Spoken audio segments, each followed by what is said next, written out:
Hello everyone and welcome to Life Begins at 20. My name is Mark and today we have my game day deck tech for you. This is a slight adaptation of the MTG Goldfish budget white-black Fabricate Aristocrats style deck with a few upgrades that I've put in, especially in the sideboard. I was on a tight budget with all of the cube upgrades and Aether Revolt product I've opened up on the channel, so this is an affordable deck. So remember, if you enjoyed the video, hit that thumbs up button and subscribe to the channel if you haven't already for more videos every Tuesday and Friday. And if you like this kind of video and want to see more of them, let me know in the comments section below. So let's get stuck in. The theme of this deck for me was to create a lot of servo tokens and utilise them in a variety of ways to win the game, either through sacrificing them or using them to improvise a bigger creature into play. For me, there are 4 win conditions within the deck, which are sacrificing the servos to Westvale Abbey to transform it into Ormondal. The extra bonus is if Marionette Master and Zilliport Cutthroat are in play for a bit of extra life drain.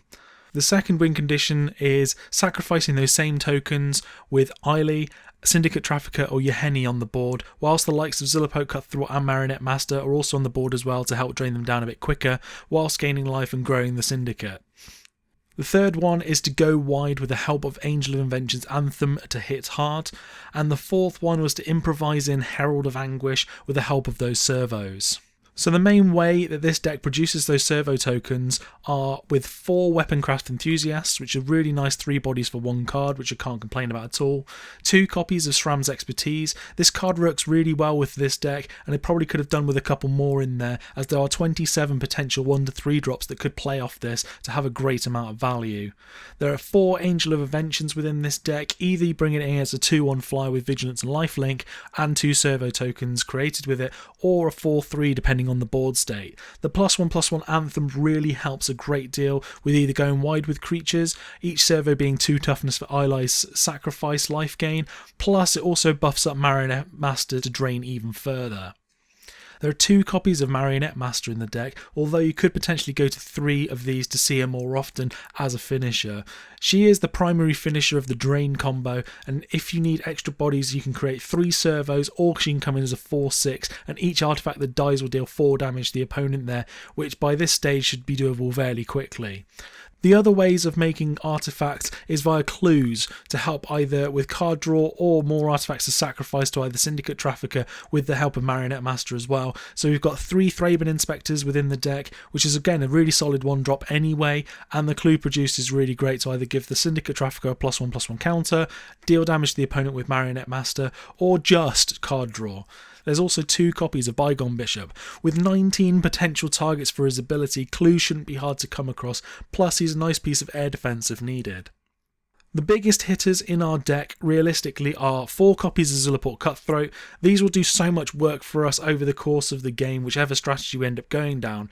So getting a few of these out before sacrificing tokens to Westvale Abbey, Trafficker or Yahenni will do so much extra work, and it's a huge life swing. We've got 2 copies of Eiley, which is a nice 2/3 death touch creature, which is really nice as defender, plus it just means that it's a great sacrifice outlet as well, and because it's based on toughness, the Thraben Inspector has extra value early on. If you can get to 30 life, which to be perfectly honest shouldn't be too difficult with this style of deck, I'm more than happy to pay 1 a white and a black to sacrifice a creature to exile non-land permanents of my opponents, especially with the powerful drain with Cutthroat and Marionette Master on the board. We've also got ourselves 3 copies of Syndicate Trafficker and 2 copies of Yahenni in the deck. Each are servo sacrifice outlets, although the Trafficker is a clue outlet as well. They both gain indestructible from the sacrifice, although you do need to pay 1 for the Trafficker. He gets the advantage of getting pumped with a +1/+1 counter of each of the creatures you sacrifice, while Yahenni's growth is based off the opponent's creatures dying. Needless to say, these 2 can be protected at nearly all times and grow into beasts themselves. We've also playing 2 copies of Herald of Anguish. Improvising onto the battlefield is very easy and you can get it quite early, and this guy does some really nice work as an alternative finisher for the deck if you don't have Drain online. A 5/5 flyer with an additional sacrifice ability if needed, but your opponent discarding a card at each of your end steps will become very valuable in closing out the game. Also, he is outside of Fatal Push territory, which is a bonus. And we've also played 3 copies of Westvale Abbey, although potentially you could go to 4 if needs be, depending on the mana base in which you'll put together. I've put it into this section as it's a major strategy for the deck. 5 mana and 5 servos, or a mixture of other creatures you don't mind sacrificing, is very easy to achieve, and flipping this over is near enough a game ender, unless your opponent can bounce it back into your hand or exile it. If you have a Zilliport Cutthroat or Marionette Master out, then it's just extra value for you. I felt that each of these win conditions is entirely possible, and the cards in this deck are versatile enough to pull these off.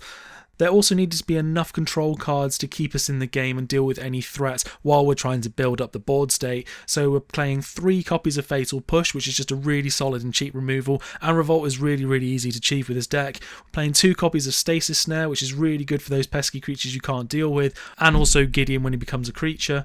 And we're playing 2 copies of Anguished Unmaking, which is perfect for anything else, and the 3 life loss isn't really an issue with our life gain elements within the deck.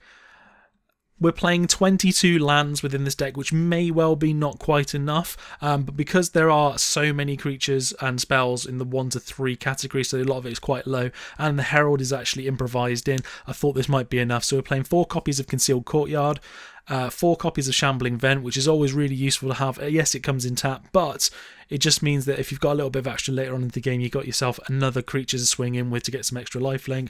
3 copies of Westvale Abbey, as I've already said, and then 6 Swamps and 5 Plains. So moving on to the sideboard, we've got ourselves another copy of Fatal Push, just in case you needed a little bit more removal. We've got 2 copies of Fragmentize, which is a good artifact and enchantment removal, and it's perfect Heart of Koran killer. We've got 2 copies of Authority of the Console, in case of a Sahili combo or a little bit of an aggressive deck that's coming against you. 1 copy of Transgress the Mind, which is always useful to delay a potential threat from their hand, so either Sahili the Snake or an alternative Planeswalker. We've got 2 copies of Lost Legacy, and to be perfectly honest, in my game day experience, all I was going for was that snake. But it's also then great to get rid of any potential Planeswalkers, Sahili, the Felidar Guardian, or any of the big vehicles you just don't want to see. We've also got 2 copies of Yeheni's Expertise, so for a nice board wipe in case you get put back into the game against a token strategy, and with 20 potential 1 to 3 drops in the deck, a good tempo play should be achievable here, and you can always sacrifice a token to Yeheni and Trafficker to keep them alive for even more value. We've got 1 copy of Call of Unity in here, so revolt triggers are pretty easy to achieve, and this could really get out of hand later on in the game, and it could also help you really late game as buffing up all these creatures. It just means the Marionette Master will come in even stronger, which means the few servos that end up getting sacrificed or killed will just wipe out your opponent a lot quicker. Plus, it also then means that all of your creatures have just become bigger and you can swing in for more amounts as well. We've got 1 copy of Eliminate the Competition, which is really nice against that black-green snake deck. You won't mind killing off 4 to 5 servos for a lot of their huge creatures, especially with the extra potential value with Marionette Master or Cutthroat in play. We've got 1 copy of a Quarantine Field. It's just another resort to getting rid of a few big hitters your opponent has, and it's really nice for Planeswalker heavy decks as well. I'm playing 1 copy of Liliana the Last Hope. Planeswalkers are always good, and she can protect herself as well. Retrieve an important creature if the Angel, Herald or Marionette Master is needed from the graveyard to finish off the game, and if you can get an ultimate off, endless zombies to sacrifice or run over your opponents, yes please. And the last card we have in our sideboard is 1 copy of Gideon, Ally of Zendikar. The body can be useful to swing in for extra damage if that helps. We've got endless sacrifice tokens as well that he can produce. Plus, if worst case scenario comes out, you just put the emblem down. And it's because it's really useful for buffing up all of the creatures. Ally Sacrifice gets a lot better with that out. And it's also really great stacking up with Angel and the Marionette Master on the board as well. So there was my game day deck, and I'm certainly going to make a few changes myself just after the experience I had within game day, especially against that black-green snake deck, because it just really didn't do much for me, this deck. I mean, yes, we're going to make the lands a little bit extra and putting up to 24 just to make sure that we can get lands out every single time and we're not going to be struggling for them. I'd also go up for 3 copies of Shram's Expertise, add in 3 copies of Hidden Stockpile and add 1 more Yeheni in. What I was thinking is taking out the 2 Bygone Bishops and 3 Thraben Inspectors and 1 on Weaponcraft Enthusiast. I think the hidden stockpiles we can get a lot of value out of. The scries make up for the loss of the clues a little bit anyway, and sacrificing one servo to potentially get more back if you have plenty on the board is really nice to have. I'd love to know what you think. Is this something you'd like to play, or you've tried it before and there's some certain things that I've missed out here that could really help? Do let me know in the comments section below. If you like these style of deck techs and want to see more of them, again, let me know below. I've really enjoyed making this, and if it's something that you like, I can certainly do more of them. If you enjoyed the video, hit that like button, and if you haven't already, hit that subscribe button for more videos every Tuesday and Friday. Thank you all for watching, and I'll see you in the next video.